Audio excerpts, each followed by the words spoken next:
Hi there, I'm Brian Dinkel with Brian Dinkel Homes, and today's topic is knowing the difference between A, B, C, and D class properties when investing in real estate. So what I want to do today real quick is just go over what I feel like makes these properties fit into these different classes. Now, one of the first things to know about grading these properties this way is that there's no really hard and fast rules that make something an A class property or B class property or so on. Each investor over time usually develops kind of a different grading system for deciding whether or not a property fits a certain property class. So what is the difference between these different types of properties? If you've considered investing at all, more than likely, if you've done any research, you've come across information that talks about A class, B class, C class, D class, and maybe even F class properties. So what does that necessarily mean? Well, when I work with investors, I work with investors from all over the country. And one of the quickest and easiest ways for me to find out what type of property these investors are looking for is to break it down by this grading system, more or less. So let's start at the top of the list with A-class properties. What makes up an A-class property? A-class properties, kind of like in school, are, if you have an A in school, you're doing the best.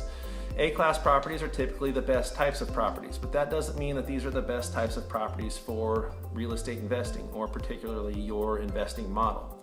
A-class properties are simply properties that are a lot of times newer homes, 5 to 10 years old, maybe even newer than that.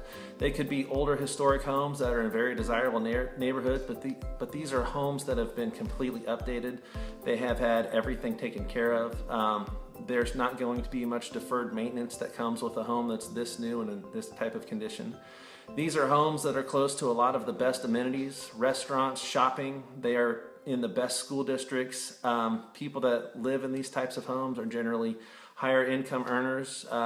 You get a lot of white collar type workers that live in these neighborhoods and houses, or blue collar workers that are making a lot of money. They're looking for the nicest and the best. These neighborhoods are usually very safe, and whenever they sell their houses, they usually sell fairly quickly because there's a lot of demand for these houses. However, these houses, like I said, when it comes to investing, they don't always work the best for investors, because you're going to pay a premium price for these types of properties. You may not be able to rent them out and cash flow on them. Likely down the road, these homes are going to appreciate in value, but when it comes to appreciation, that's kind of like gambling. You can't always guarantee that a home is going to appreciate or not. Now let's move on to the next class, which is Class B properties. Class B properties are houses that are a little bit older than A-class homes.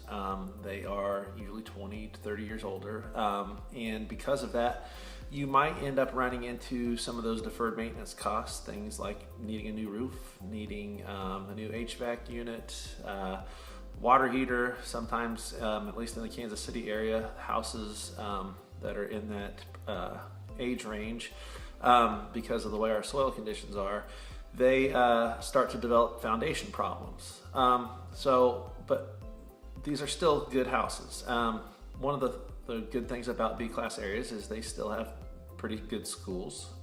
They have access to some decent amenities like restaurants and shopping, and some parks, but they're just not quite as nice as in those A-class neighborhoods.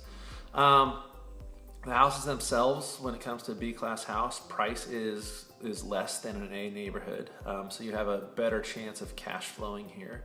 The types of tenants that you're going to get, or the types of people that live in these areas, are generally blue collar people that get up and go to work every morning and work very hard, but they don't always have a lot of extra money lying around. And there's nothing wrong with that. These are people that are going to have pride in their homes. They're going to take care of things, but it's just a little bit different than in an A-class neighborhood. So let's talk about C-class properties next. C-class properties are homes that are usually over 30 years old. They're homes that will have a lot of deferred maintenance costs. They are homes that will probably require you to do a lot of work in order to make it ready for tenants to move in. You can get good deals on houses in C areas though, And because of that, if you can get a good enough deal and fix it up the right way, a lot of times you can get into a C-class home and rent it out and make a lot of money cash flowing whenever you're renting it. I do know a lot of investors that is their bread and butter, is C-class areas. You do run into tenants that might be a little bit more challenging in areas like this, but you have the opportunity, if you do your research and you do proper screening, or you really work hard and find a good property manager to manage your properties in these areas, you have an opportunity to bring in a lot of cash flow. One of the downsides though, like I said, schools aren't going to be as good in areas like this. They aren't going to have the amenities like shopping and restaurants and parks. The crime areas are probably going to be a little bit more prevalent in C-class areas. And you also probably won't have a home that appreciates in value as much as you will in an A or B class area. But like I said, if you're an investor that's looking primarily to have properties that cash flow, if you buy right and rent it outright, you have an excellent opportunity to cash flow in areas that have C-class homes. The final class of homes and neighborhoods that I'd like to talk about is D-class neighborhoods. I get calls all the time from people all over that they get on the internet and they look at homes in the Kansas City metro area and they find houses for $30,000 or less, which sounds like an awesome deal, right? The problem with that is that a lot of these homes are in areas that a lot of investors would consider to be war zones. Now, when you hear the word war zone, or the words war zone, what comes to mind? A lot of violence and a lot of crime, and that is typically very common for these areas. These houses are in horrible condition most of the time. The tenants that you have quite a few times are going to have criminal backgrounds. Like I said, violence and crime in these areas is going to be pretty high. There really aren't any positive amenities in these areas. There are people that try to revitalize these areas, but they do struggle in areas like this. Now, I do know investors that they buy a lot of houses in war zones or D areas, but these are very experienced investors that have been doing this for years. These are investors that can be very hands-on, and because of that, they're able to make it work. If you're an inexperienced investor, I would highly recommend that you stay away from areas like this when you're first starting out. Even experienced investors get burned on houses like this.